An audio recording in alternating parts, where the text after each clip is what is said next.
Yan mga boss, good afternoon. Good morning pa pala. So yan mga boss, mamating na kami. So yan, yung bottom bars muna. Ha? Yan, okay na, unawag na. Yan. Yun. Bottom bars muna kami naglalagay. Spacing niya 30. So dyan gumagawa pa ng forma sa slab. So maya yan matapos na yung slab. So yan mga boss, kahoy lang muna yung forma natin ngayon kasi medyo malit yung cost namin sa forma. So yan.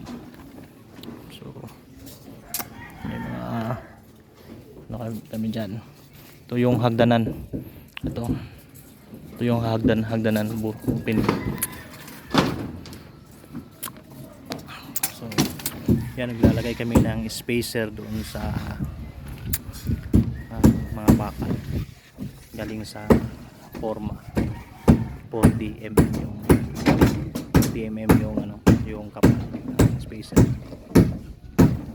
para hindi sasabit, hindi lalabas yung bakal dun sa concrete, para secure tayo. So yun mga boss, maraming salamat sa panonood. Follow nyo lang ako mga boss.